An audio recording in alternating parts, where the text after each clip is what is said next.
First of all, I'd like to give thanks to Mr. Vincent Schilling, our guest today, who is connected from Virginia in the United States. Vincent Schilling is a Native American. He is an author, journalist, film critic.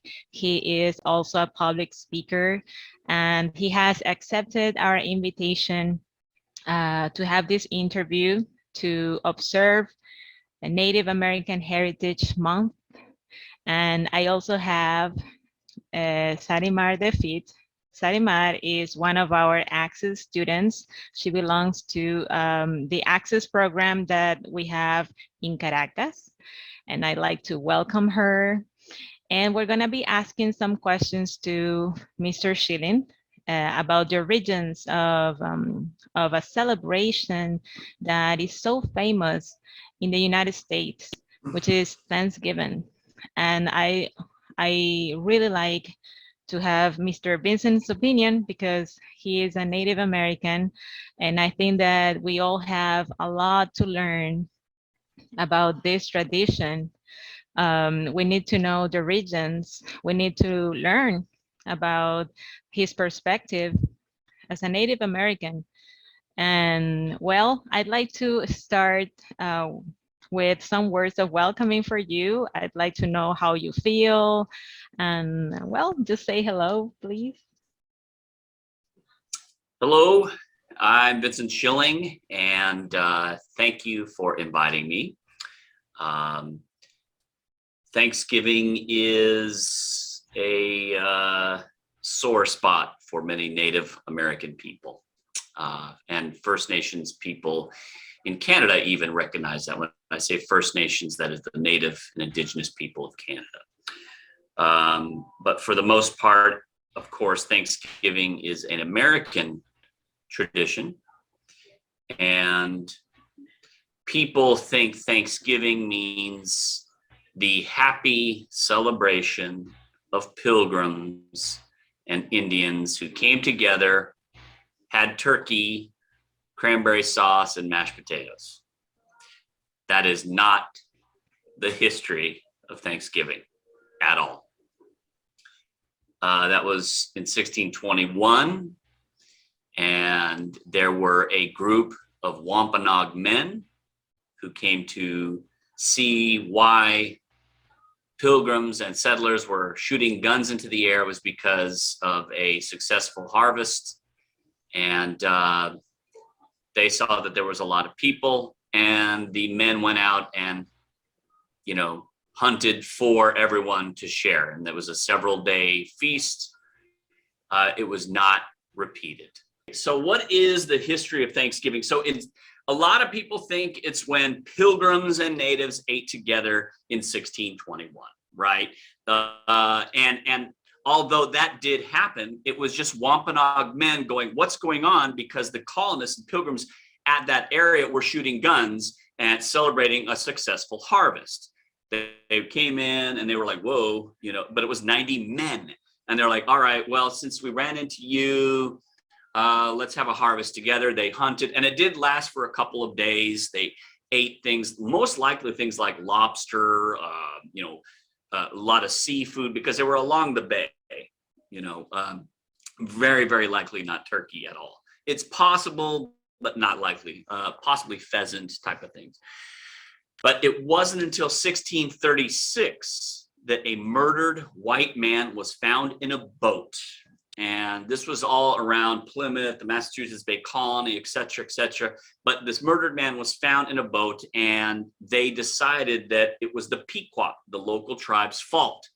So the men went, you know, who were essentially, you know, driven by English Major John Mason to go burn down these villages. So they burned down the villages, killing hundreds of men, women, and children. They were burned to death. And so the next day, you know, the governor of Plymouth, which is William Bradford, and the Massachusetts Bay Colony governor, John Winthrop, you know, came out and celebrated this, you know, saying things like, you know, those that were slain were done with the sword, and we've destroyed about 400 at this time. It's a fearful sight to have seen them frying in the fire. Horrible was the stink and scent, but victory seemed to seek sweet sacrifice. And they gave prayers to thereto of God, who had wrought so wonderfully for the English settlers. And, you know, the next day the governor came out and says, from this day forward will be a celebration and thanksgiving for subduing the Pequots. And for the next 100 years, every Thanksgiving day ordained by governor was in honor of the bloody victory, thanking God that this battle had been won. So it is the burning death of men, women, and Pequot children in which Thanksgiving got started. Many of us think, or I would say that this is kind of a myth, that Thanksgiving is the first encounter between Native Americans and the Europeans. And I'd like to know if this is actually true. I mean, is this the first encounter they had, or? No. All right. Absolutely not. Far from. There had been many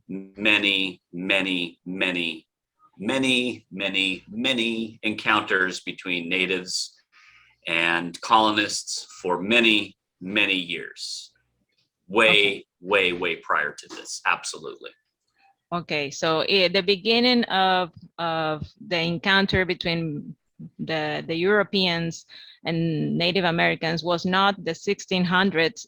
Was far away. Well, sorry, far before. Yes. Yes. And I would like to clarify, it's not Columbus, because a lot of people say, well, Columbus was the first in 1492, but Columbus didn't land in America. Yeah, Columbus never ever set foot in the United States, the upper 48, ever. The myth of the first encounter that is said to be friendly, how was it? I mean, in the 1500s, how was the encounter? Was it friendly? Was it aggressive? Well, it was all of those. Some were friendly, some were aggressive. You know, okay. You have to imagine that if you and I and Sarah Marworth and my wife's family, everyone were to go to get into a rocket ship and fly to Mars because there's life on Mars, right? So let's say we fly to Mars, we end in Mars, and we open up the planet, we go out and we see Martians. How is that going to go? I don't know. We don't speak their language. Are they going to help us? Are they going to kill us? You know, some people in your group might think, let's kill them all so we're safe. Other people would be like, well, maybe they're friendly. So it's similar. You know, there are two different races of people that are coming together who don't speak the same language. And, you know, the white settlers don't know the land. They're used to, you know, England and those type of environments to grow stuff. So this is a whole new world. So they used, you know, the techniques of native people to try. So sometimes natives were like, we got to help these poor people who are starving to death. Let's go bring them some food. Let's show them how to make meals, you know. And so some were friendly, some were not. As you might imagine, any interaction between, you know, first contact is going to happen. In the readings I had before this interview, I read that there was a tribe called the Wampanoag who built an alliance with the Europeans. Would you please tell us why this alliance was created and how this benefited the Wampanoag people? Well, it didn't really.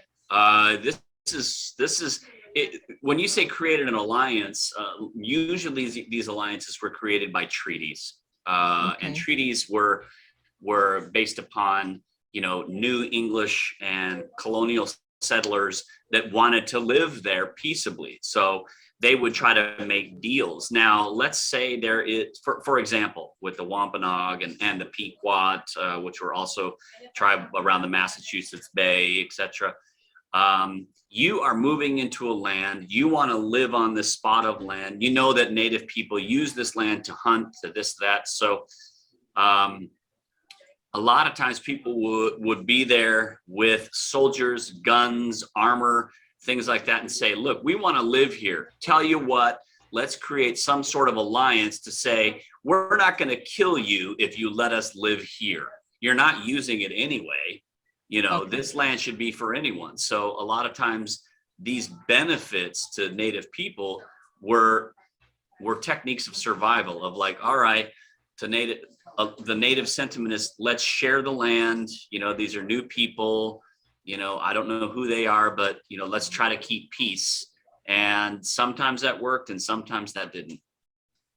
Okay. During those years, I read that the Europeans brought with them a lot of disease, and that killed many Native Americans. There was a quantity that I thought, wow, 90% of the natives, and I think that Wampanoag died because of disease brought to them for Well, the see, Europeans. what a lot of people don't realize about when Europeans first came to the state, and came to the colonies, they brought with them puritanical values, very, very strong religious values, very strong values of meaning like there should be no exposure of the skin at all. They were dressed from neck to feet, even in the hottest of summers.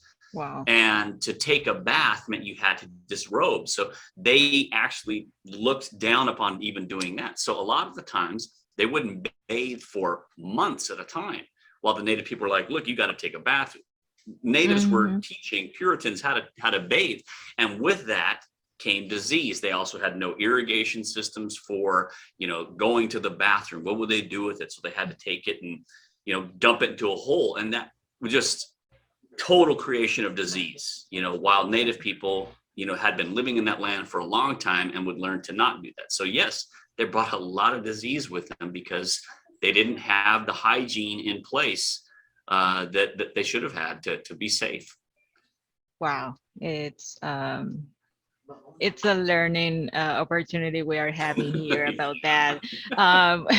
Yes, about about the alliance, well, which is not an alliance, but it's kind of ways of survival, what they had in between. But all this relationship broke because I read that there was a governor. He declared war to the Pequot people. And I would like to know why this happened, why the relationship became a war. Yeah, well, there was the governor of Plymouth, William Bradford, the governor of Massachusetts Bay Colony, Winthrop. They looked at the Pequot, they looked at the Native people around them as something to overcome, to get rid of, to make way for the white people, the colonial people, the colonists that were there.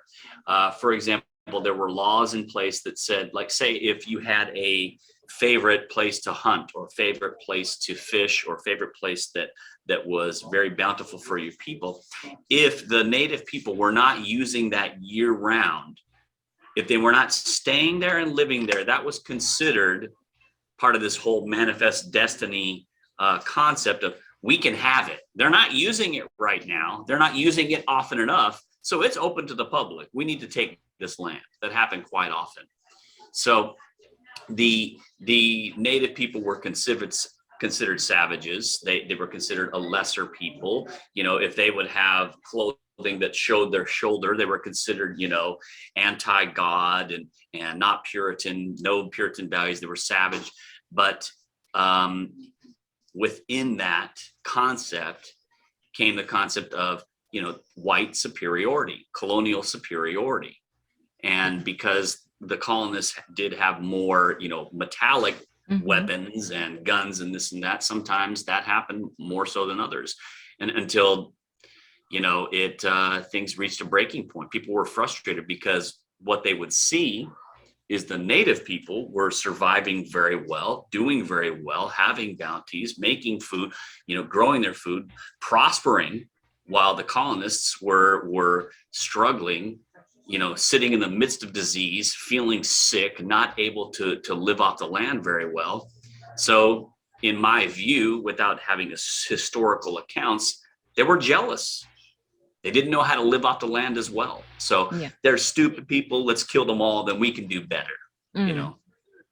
Right. Well, having an introduction about what was happening at that time when we have this celebration set.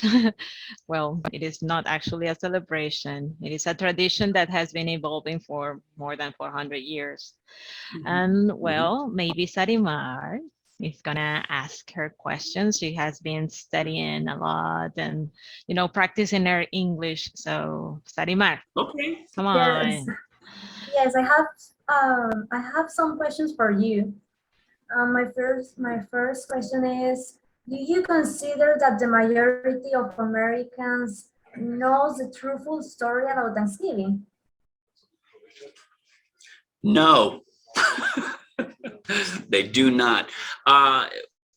We are learning, you know, and the voice is getting out more and more and more, because American history for the past 400 years, up until recently, has been white history.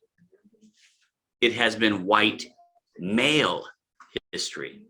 We learn about all the wonderful things white men did in history. We don't learn anything about the native man, the native woman, the black man, the black woman, the Hispanic, the Japanese, the Chinese. We learn only about white history. And as a Native American man, I can tell you, I have fought tooth and nail for years to get out minority histories. For example, Black Indian history is one of the biggest unwritten histories in the world. There were entire communities of Black and Native people who had thriving communities in history, amazing communities that were ruled by Black queens. And the colonists that surrounded them, these white colonists, were so jealous and so riddled with disease, watching these Native and Black communities come together with their combined knowledge, because the genius of Black people who were in the United States of that time to create irrigation systems was unprecedented. Farmers use it today. But what happened? They got jealous and burned down the villages. So this history that we've never talked about, this history that has never been learned, we are learning now, you know. And that's what happened with the beginning of Thanksgiving. The beginning of Thanksgiving, where Native people burned to death. Yes, but why does it believe that Thanksgiving was a moment of friendship and bonding still prevail today after so many years? This fake history of Thanksgiving? Why has the fake history of Thanksgiving continued? Is that what you said? Yes. Yes. Because what our presidents say becomes history. What our presidents talk about make it into history books. Abraham Lincoln said, "Pilgrims and Indians ate together and celebrated." This was words directly from President Lincoln. Abraham Lincoln said, Native Americans and Pilgrims ate together. And because he said it, it became history, because a president's words end up in history books. But the president's words in this case were wrong. And if a president is wrong, that doesn't get put into history books. How often have you read a history book that says the president was wrong? When do you see that? You don't. When they do something that's wrong, how often do you see that? You don't.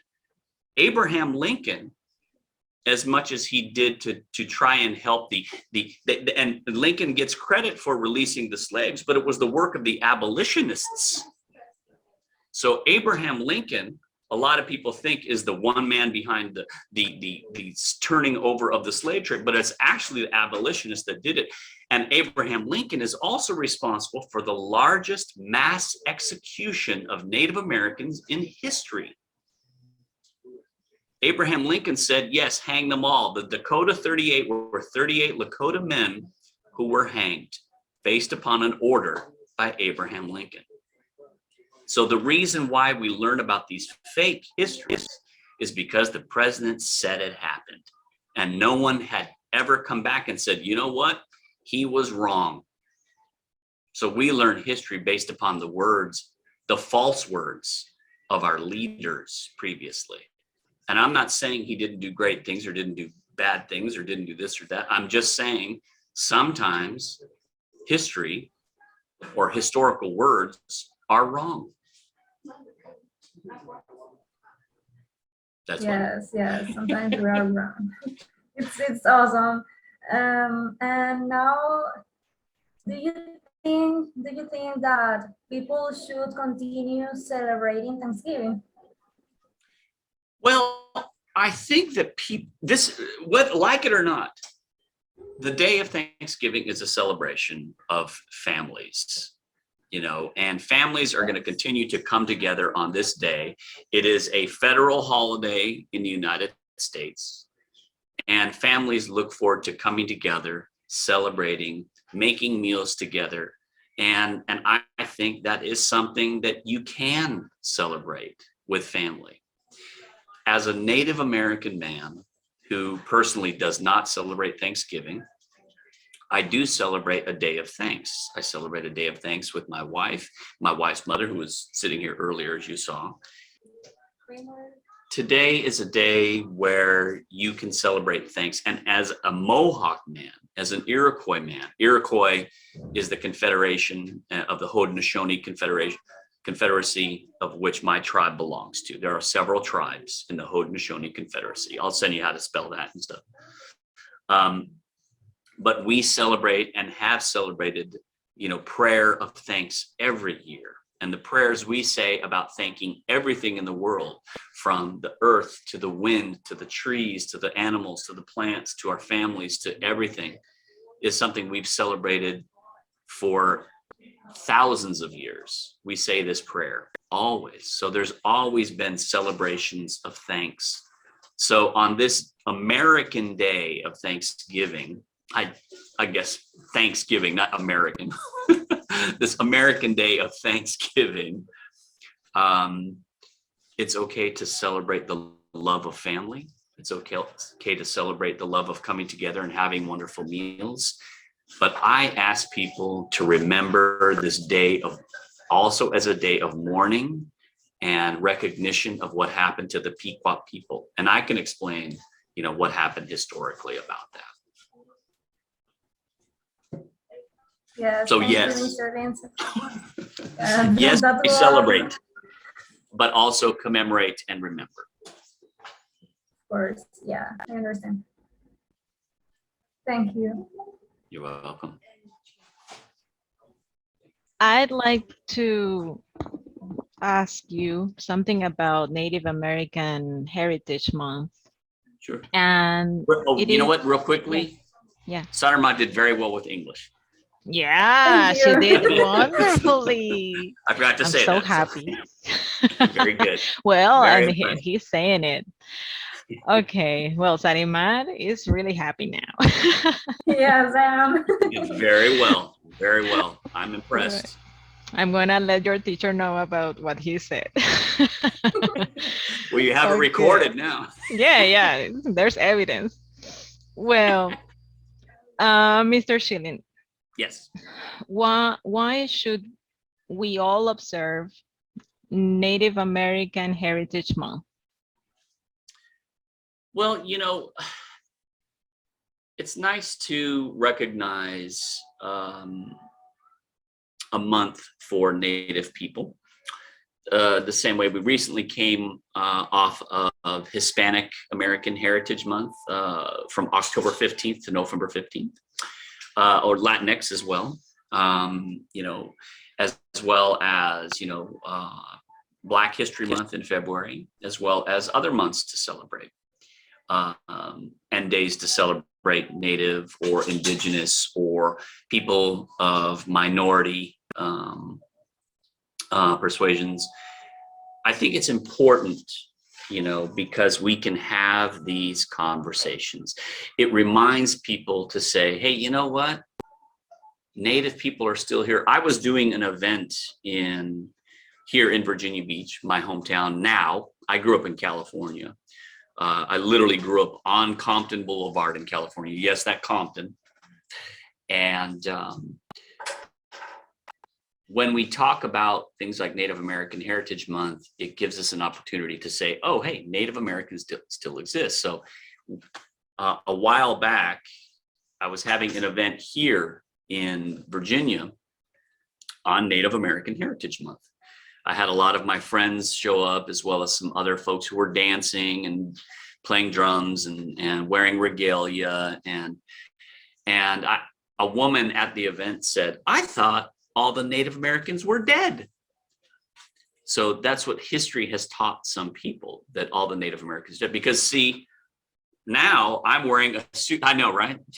She's like, see, I'm wearing a tie, I'm wearing a necklace and a shirt. So people don't automatically go, oh, you're Native American, because another lady walked up to me at the event and she says, you're Native American? And I said, yeah, I'm Native American. She says, I don't see it. And I said, let me try an experiment. Imagine me wearing braids, a feather coming out of my head, maybe a headband, giant earrings. And she goes, I see it now. So part of the reasons to have things like Native American Heritage Month is to say, look, stereotypes exist, and so does reality. So let's talk about the reality, and all these stereotypes, let's start getting rid of them. Because a lot of people don't realize just how many people are of Native descent. Like, for example, here in Virginia, 85% of people who are Black also claim to have Native ancestry, because there was a lot of intermingling between Black and Native families here in Virginia. It's a huge, huge history that a lot of people do not realize, but there are a lot of Black Indians, very close friends of mine, who are prominent dancers within circles here in Virginia, are Black Indians. And a very close friend, whose name is Vincent also, he looks Black, except for his high cheekbones that are Cherokee. And he's like, Vince, people don't even ever acknowledge the fact that I'm also Native. I said, I hear you, brother. I hear you.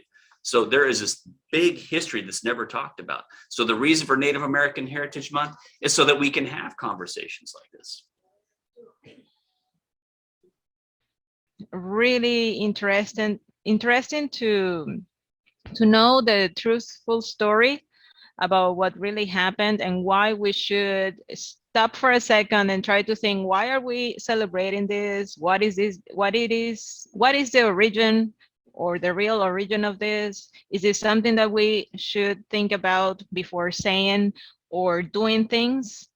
Mm-hmm. For example, dressing as Native Americans. Yeah. You told me that for many Native Americans is actually offensive. Yep. And I consider that this is a knowledge that we have the opportunity to learn today, mm-hmm. because actually we didn't mean wrong when we dress like Native Americans. We try to just, I don't know, to represent something, like if we were in the theater. I get it. No, I understand. Yeah. No, I understand. See, the thing is there's a big difference when, because, for example, you'll see a lot on TikTok, you know, people saying, hey, I'm Native. I found out, I did a DNA test, and then they throw on a headdress, right? And then they're dancing around. Or there was a woman I forget, she's an actress's name, who found out she did a DNA test and she's Native, and she threw on a headdress for Halloween, you know. And you guys yesterday, in a celebration of Thanksgiving, put some Native things on and said, hi, happy Thanksgiving. Okay, that's meant with joy. But the difference about all of this is, when I told you, when I said, hey, just so you know, this is considered hurtful to Native people, you went, oh, really? Okay, let's learn from this. Let's make some changes. Let's adjust that. Let's be respectful. Let's do some wonderful things. And that that's all any of us could ask for. You know what I was saying? If I was to do something and was to act Venezuelan and do something stereotypical, I don't know what I would do, but I say, you know, I don't know, just be stereotypical of what I thought stereotypically a Venezuelan person would do. And I said something offensive and you told me, I'd be like, oh, I did? Oh my gosh. Okay. I'm sorry. I will make sure not to ever do that. And that's, I believe would be respectful, right? Because we're human beings, for gosh sakes. We, as Indigenous people, all three of us, we have been subjected to the PR machines, you know, public relations telling us all these stories of what's right and what history is and what Disney's Pocahontas. And then we go to the store and there's 7,000 Halloween, you know, costumes of Pocahontas and John Smith, you know, or you know, how many Indian costumes are there? Oh my gosh, there's a million. Halloween is a nightmare to Native people. Nightmare. You know, so that said, it's about doing better and trying to unlearn all of this stuff that's been taught to us, because there is so much false history that's been taught to us. Well, but thanks to this conversation, which I really appreciate, I hope, and I will share it. I will share it with the members of the Conversational Club and with, of course, the Access students, Sarimar's partners and classmates and teachers. They'll get to know your story. Mm-hmm. And well, the fact that I was invited to another country to speak about this, and we're talking in English, is a testament to just how much colonialism has on us all. All three of us are speaking their language. We are all speaking a language that is foreign to us. That's right. However, as much as it may be a colonial construct, it's also allowing us to communicate. That's right. That's right. Right? Interesting, right. Huh? Mm-hmm. Yes. Yeah, it's a passage. It's a bond, and it's a bridge that we're trying to build here. Absolutely. Absolutely. So, well, let's have a closing message. I don't know if Sarimar wants to tell your impressions about what you learned today. I'm glad. I mean, it is awesome, the knowledge I have gathered for myself, but also what my intention is to share all this with the people who need it. So Sarimar? Yes, I think this was amazing. I really love it. I have seen a video about Mr. Vincent speaking about it some days ago in his YouTube platform, and it was really interesting. I think we have to know about our history to can get more knowledge and avoid mistakes on our future. So I think this was very important and interesting too. Thank you.